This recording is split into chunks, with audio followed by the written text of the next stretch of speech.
सोचिए, देश की राजधानी का सबसे ऊंचा न्यायालय अपना काम कर रहा हो और अचानक से सब कुछ ठप पड़ जाए। हैरत अंगेज है ना? तो चलिए, आज की इस एक्सप्लेनर में हम एक ऐसी ही अभूतपूर्व और बेहद गंभीर साइबर सेंधमारी का विश्लेषण करते हैं, जिसने हाल ही में दिल्ली हाईकोर्ट की पूरी डिजिटल न्याय प्रणाली को अचानक रोक कर रख दिया। ये कोई आम घटना नहीं है, बल्कि उस सिस्टम पर एक सीधा हमला है जिसे हम सबसे ज्यादा सुरक्षित मानते हैं। आइए इस पूरे मामले की गहराई में चलते हैं और समझते हैं कि आखिर हुआ क्या। You've been hacked, यानी आपका सिस्टम हैक हो चुका है। जरा उस पल की कल्पना कीजिए। दिल्ली हाईकोर्ट के चीफ जस्टिस की अदालत में एक बेहद अहम सुनवाई चल रही है और तभी अचानक से जजों और वकीलों की स्क्रीन पर यह खौफनाक मैसेज फ्लैश होने लगता है। और बात सिर्फ मैसेज तक नहीं रुकी, एक मशीनी यानी ऑटोमेटेड आवाज भी लगातार यही बात दोहराने लगी। अब ये तो साफ है कि ये कोई मामूली तकनीकी खामी तो थी नहीं।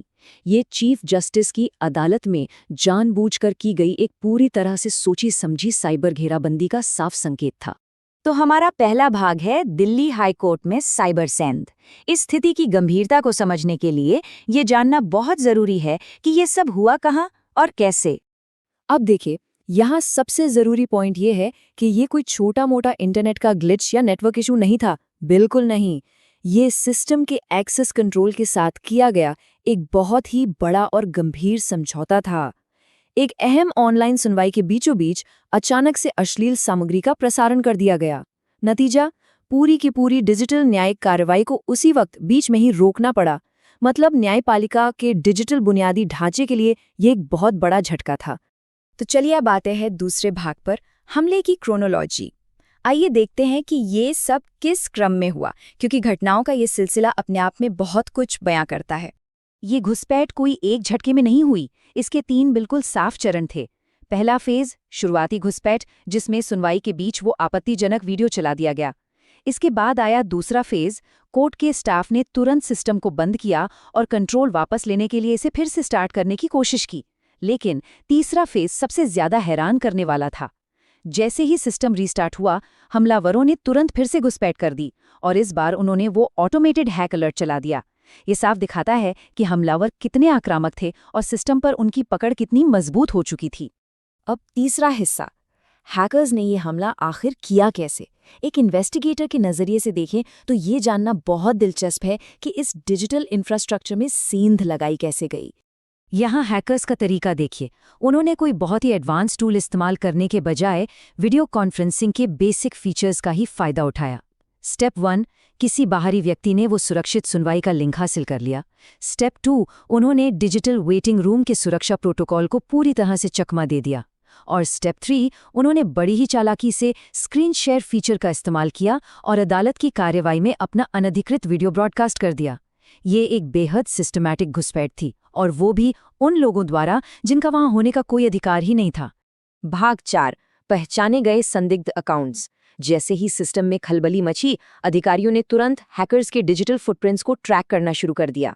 इन्वेस्टिगेशन टीम ने बहुत तेजी दिखाई और जल्द ही उन खास यूजर अकाउंट्स को अलग कर लिया जो इस पूरे ड्रामे के लिए जिम्मेदार थे।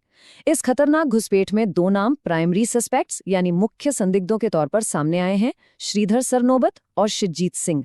फिलहाल आगे की जांच इन्हीं अकाउंट्स के इर्द-गिर्द हो रही है। और अब हमारा 5वां भाग, डिजिटल न्याय प्रणाली पर उठने वाले सवाल।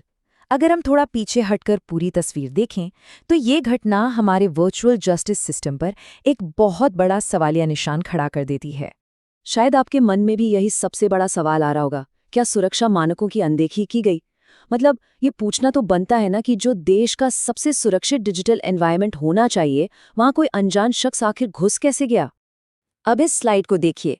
ये है थ्योरी वर्सेस रियलिटी। कागजों पर तो हमारी सुरक्षा एकदम फुल प्रूफ थी। Secure meeting link, mandatory waiting room और स्क्रीन शेयरिंग पर सख्त रोक। लेकिन हकीकत में क्या हुआ? बाहर से किसी ने एक्सेस लिया, सारे एंट्री कंट्रोल्स को बड़ी ही आसानी से बाईपास कर दिया और तो और अपना मनचाहा कंटेंट ब्रॉडकास्ट भी कर दिया। ये एक बहुत बड़ा फेलियर है जहां हमारी डिजाइन की गई सुरक्षा व्यवस्था पूरी तरह से बेअसर साबित हुई। और इस सब का नतीजा क्या हुआ? फिलहाल एहतियात के तौर पर हाई कोर्ट का वीडियो कॉन्फ्रेंसिंग सिस्टम पूरी तरह से शट डाउन कर दिया गया है। जब तक हर एक चीज की गहन सुरक्षा जांच नहीं हो जाती, तब तक के लिए इन डिजिटल रूम्स पर ताला लगा है। सबसे बड़ी चिंता की बात तो ये है कि अब वर्चुअल सुनवाई फिर से कब शुरू हो पाएगी, ये किसी को नहीं पता। डिजिटल होती न्याय प्रणाली के लिए ये अपने आप में एक बहुत बड़ा झटका है। तो अंत में एक बहुत ही जरूरी विचार जो मैं आपके साथ छोड़ना चाहता हूँ। क्या बुनियादी एक्सेस कंट्रोल्स को पूरी तरह से बदले बिना हमारे न्याय के ये डिजिटल हॉल्स कभी भी साइबर हाईजैकिंग से पूरी तरह सुरक्षित हो सकते हैं? इस घटना ने जिस कमजोरी को उजागर किया है, उसके बाद अब इस बात की सख्त जरूरत है कि डिजिटल अदालतों के काम करने के तरीके का फिर से मूल्यांकन किया जाए, ताकि भविष्य में कानूनी कार्यवाही की गरिमा के साथ ऐसा कोई खिलवाड़ दोबारा न हो सके।